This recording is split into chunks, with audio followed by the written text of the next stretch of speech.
Hello there everyone, I'm Christina at CSLdesigns and today I'm going to show you how to make these starry diamonds beaded earrings. So these are the ones that I made here with these materials. So this colorway. So I just chose some silver and blue GemDuos there to get this star shape, and then we also add in some Swarovski beads. So that's the bicones on the outer edge and then that rose motif right there in the middle to add a lovely sparkle. That's going to really show up as well when we wear it because of the movement that's going to be. So they look like this here. Now I made these to be part of a set of starry diamond jewelry that I've already made. So the first piece I made was actually a bracelet that looks like this here. As you can see, I just used the same materials to keep it in that set of jewelry. And again, we have all the lovely sparkle going on as well. So all the stars going all the way along. I finished this off using an extended chain and a lotto claw clasp. And it lays lovely on the wrist and has nice movement to it as well because it's very fluid in the texture of it. And then I also made a necklace to match, again with the same materials there. And you can see this is very much like the bracelet because we have a long length, except obviously it's longer because it's a necklace. And also I've added in this bend here to make it lay lovely on the neckline like that. So if you'd like to, you can actually now make a whole set of this starry diamonds beaded jewelry. And then I'm actually also going to have a tutorial for a ring coming up that's going to match it as well. But if you want to learn how to make the earrings, then keep watching this tutorial.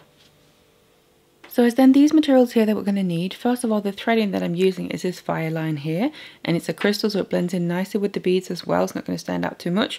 And also this is nice and strong, so the piece is going to be durable long term. And I'm then going to be using that alongside my beading needle here. And then as for the beads that we're going to need is, first of all, here I have two different colors of my GemDuos. First of all, the silver ones here is a bronze aluminium color, and then I have these blue. These specific ones are backlit sapphire, and they're the ones that are going to be used for the main star. And then as for our sparkle that we're going to add in, first of all I have my 2.5mm Swarovski bicone beads here in a crystal AB. They're going to go around the outside edge. And then I have my little rose montees here, also in crystal AB, to be the center of the little stars. To then finish them off, I'm using these wire protectors here. We can then use our jump rings to attach to our earring findings. I'm using these earring posts and butterfly backs, but obviously you can choose whichever you prefer. So check out the description box below the video because I will have written out the whole material list for you to find and also possible links that you might need. So feel free to check that out. Otherwise, let's get all the materials ready and let's get started. So then first we need to cut a length of our thread. So what I have here is about an arm span. It doesn't have to be too much because it's just a little earring that we're making. And then what I've done is I put my needle on one end and put a tail through to make it a little bit shorter to work with, and we could just release that tail as we go. On the other end here, I've just left it open, so I've not tied a knot or anything as a stopper because we're going to go back to that and use that tail to help finish it off as well. So then I'm going to get my beads ready here so I can just take them whenever I need them. And then what we're going to do is I'm going to start out with my silver ones here, which are kind of the in-between color you could say. So obviously the blue ones I'm using there are for the actual star itself. So what we can do is just lay them out correctly, because what I basically need to do is go through all of them at the same time to make a little starting point here where we can then work from this to make the star itself. So I'll lay them like this. So we have one kind of in the middle and the other two, one on either side of it, but towards one end of it. And then what I'm going to do is go through all of them right there in the middle. So the holes that are lining up there, just like that. Then you can just pick it up if you need to. And then you can see there, they sit like this. And then I pull my thread through, and obviously don't pull it all the way because we don't have a knot on the other end, so there's no stopper. And also want to use that tail to kind of help finish it off at the end. So just leave a tail maybe of about 20 centimeters or so. And then we need to come down. My thread is currently coming out of this hole here, so we need to go across to the other hole and come down in the opposite direction, and then have the needle and thread come out between those two GemDuos that are sticking out from the other one. So just like that.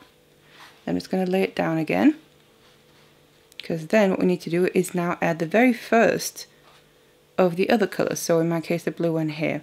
And again we just need to go through it correctly. So this basically needs to slot in between these two that are sticking out. So that means I need to come down through this hole here to be able to slot it in, and then also I'm going to go through the hole in the other silver GemDuo there straight away. And then as I pull this tight, you're going to be able to see that the blue one here is going to slot in nicely just between them. And then we form a little diamond shape like this. Now what I just want to do is actually go around this little path a few times, just to kind of strengthen it up a little bit, make it a little bit more sturdy. Because right now it's still a bit loose and wobbly. So I'm just going to go through again the original path that I went through. And then it's already much more sturdy now, so I can actually let go and it'll stay in shape because we have the thread now on both sides there. Then I'm going to come down on the other side again, first through the other hole in that silver, and then also through the blue one, the inner one. But I need to come out between the blue one and the silver one there. Not go all the way down. And I'm going to pull my thread tight, because now what we need to do is get in position to start actually making the rest of the star. So then go from there, you could call it inner hole in that blue one, and then I'm just going to go to the outer one that's sticking out right here and come up in the opposite direction. Pull the thread through so then it lays along the side of the blue one here. And now we need to add the rest of the blue ones so we can make the full shape of the star. So I'm going to bring in the rest of my blue ones here that I'm going to use for the star, and we need 6 in total, but we already have the first one in place there. So we need to make sure we go through all of these other ones in the right direction though. So what we can do that might help is just lay them out, kind of line them up like this. And then what we need to do is go through them, so they're going to end up sitting in a circle and the thread is going to go around the inner hole through all of them. So that means I'll have them laid like this, and then I go through the right hole in this case, all of them at the same time. So I have my 5 on here, and that one slipped off. So just like that, and then I'm just going to pick this up again and go back through the first one here that we've already added, and also through the same hole, so basically just where the thread is coming out from. And then pull the thread tight, and as you do that, you're going to see it's going to form that star shape there. Obviously it's going to be a little bit wobbly because we haven't finished it off yet. But then we have the shape in place, the basic shape. Then what I like to do is just go through this path again. So this inner circle that we just created, I like to go through that again. So just continue, go through a couple of them at a time here.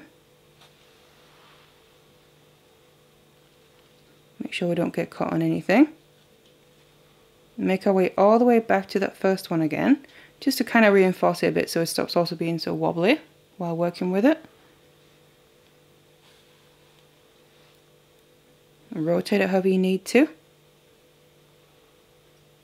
So that last one, and then again back through the first one again in the same hole in the same direction there.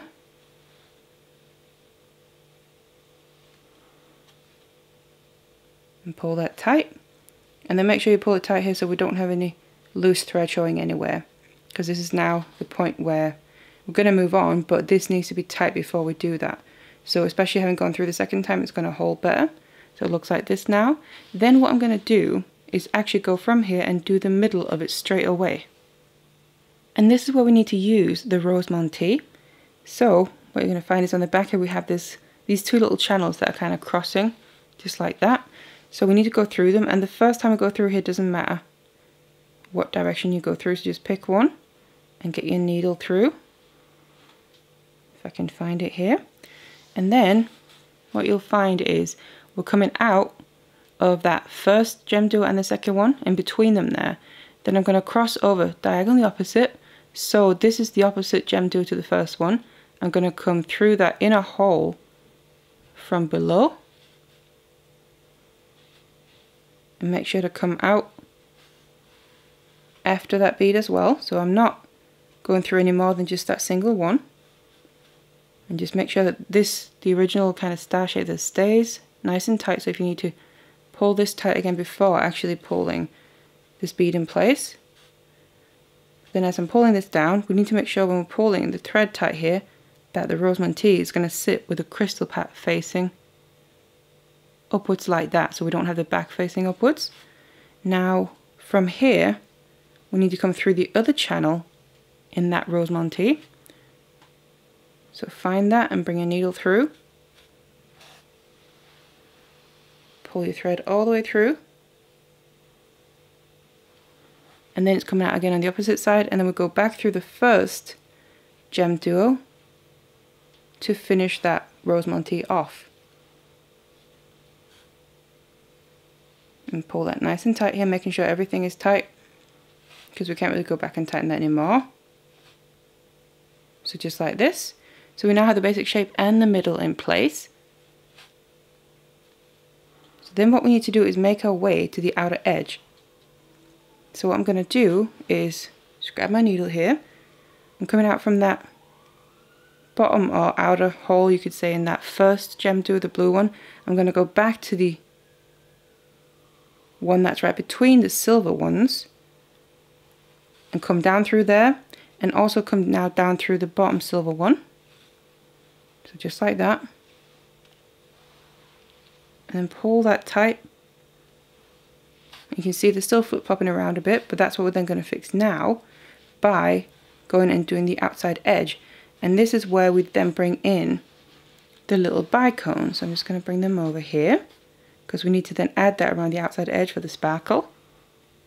And we're basically just going to go from one point to the next all the way around till we reach the other side. But obviously you can see there's different distances between them. So the first one here is quite a short distance, because we have that silver one in place as well. So obviously that takes up some of the space, where some of the other ones here you got a further distance to go. But in this case, we're going from the silver one to that first blue one. I'm going to add, I can get it on my needle, just one bicone. And then go through the outer hole in that first blue one that hasn't been used yet. And then pull that tight, and you can see it slots in there perfectly just between that silver and the blue GemDuo. Now here we have a bigger gap, so to fill that out I need to add 2 bicones, and then otherwise I just go straight to the next GemDuo in the outer hole. And then as I pull that tight, you can see these 2 bicones will now slot in perfectly there. Just like that. And then literally we just continue doing this. Add 2 bicones. Get them on my needle here. Skip straight to the next outer hole GemDuo there. And continue like this all the way around until we reach that other side.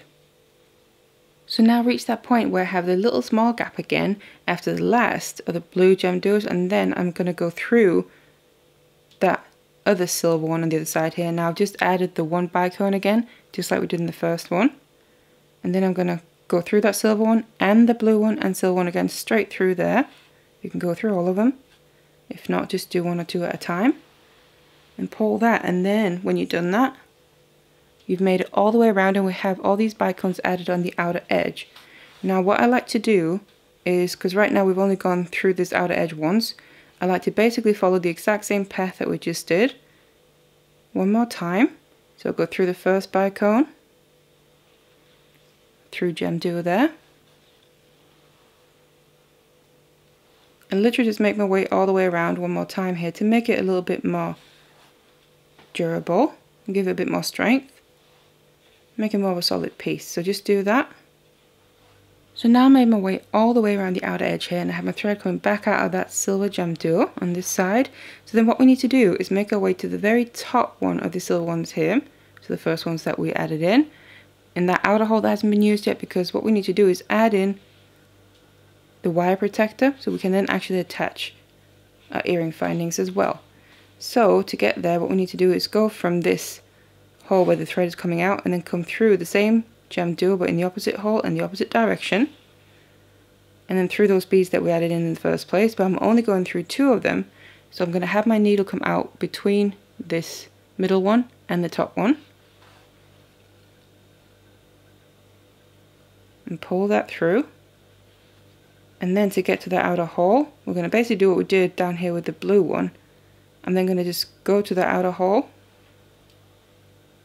and then my thread is coming out from it. And then we're ready to add in the wire protector here, and it's going to lay like this right on the tip of that GemDuo. So we need to go through this in the right direction, so we can just lay it like this. My thread is coming out on my left side of the GemDuo, so I'm going to go through this channel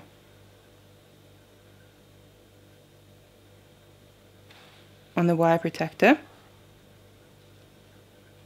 You can just bring it down your thread to come down towards your beads, and then we need to come down through the channel on the other side, but going downwards here. And then as I pull this tight, we just have to make sure that this thread is going to fall into the well, so not on either side of the wire protector, but actually into the well there. And then we can go back through the same hole in that same GemDuo, and then pull that tight, and that pulls the wire protector all the way down to sit on that point. Now what I like to do is, obviously we need to reinforce this a bit, go through it a few times, so I just come through the wire protector again, come up through the one channel, to then come down through the one on the opposite side, and again make sure that that thread falls into the channel,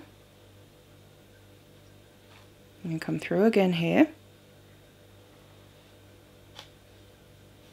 So it's more or less now added in, but what I just like to do is come through again a few times to make sure it's reinforced and more secure long term. So I like to go through this about 4 times or so. It's also limited how much space you have to actually add thread in this little channel here. You're going to kind of run out of space, but I don't like doing it 4 times in a row. I like to come down first, so make my way back down again. So go between those two GemDuos, come out on this side, and then I come through all these 3 just below. So before we really start getting into the area with the star, obviously we're going through the first blue one here, just trying to get my needle all the way through, but I'm not going to go further down into the star just now. Now I'm making my way back up again to come out between those 2 silver ones again, so I can make my way back to the point, just to come through the wire protector here another couple of times. Just makes it much more sturdy, I find. Come through that channel, and again, like I said, just go through this a couple of times. And then what we basically need to do is just finish off the thread, and I like to do that down by the star down here, so going through those beads and making knots. So now I'm done adding in that wire protector. It's nice and secure. I've made my way back down to the star down here, like I said, because then I just want to finish off the thread. So just to show you how I do that, I'm going to basically go along the outside edge and start tying knots. So first of all, I'm just going to go through that first bicone. I like tying my knots in front of the GemDuos mainly. So how I'm going to do it is, I'm going to take my needle. Right now my thread is coming out between that bicone and that next GemDuo there, the blue one. So I'm going to take my needle and come up. You're going to have a little gap there, basically on the inside of the bicone. I'm going to bring my needle up through that and not pull it all the way through. I want to make sure I leave a little loop like this, which I can then go through with my needle. And I like to go through it twice, because then we want to make sure that the thread is staying in between those 2 beads there, and as we pull this tight, it then creates a little knot around the other threads that are already running through. And then I take my needle, go through the next GemDuo there, and then as you pull it, give it a little tug, and that will pull that knot that we just made basically into the bead. So it really hides it away and makes it nice and secure. So I just, like I said, go around the outer edge here, make sure I tie a few knots. Again, making my way to the next point, I'm going to tie a knot here, keep doing some knots, and then also obviously we need to reattach our needle to the other thread as well, because that also basically needs to be finished off in the exact same way. Just find a path and then start tying knots between your beads with this one as well. And then once you've tied your last knot with both of them, make sure you go away from that before you actually cut off your thread, because if you cut your thread by your last knot, that knot is probably going to come undone. But then once you've done that, you can cut off your thread, and then all you have to do really is attach your findings to that wire protector. So I now finished off my thread, attached my findings, and I've also made my second earring there. So I now have the full pair, and they look like this. So they hang really lovely from the ear and dangle like this. And then especially with that sparkle as well, the movement is going to be lovely with all the Swarovski that we added in. So this is what they look like. So pretty simple technique and quick and easy to do as well. Now obviously these are made to match the other pieces that I've already done for my Starry diamonds set, so feel free to check that out. I'm going to have a playlist with the other tutorials in. It's going to be in the description box below, so check that out. Otherwise, thank you so much for watching this tutorial here, and I'll see you in the next one.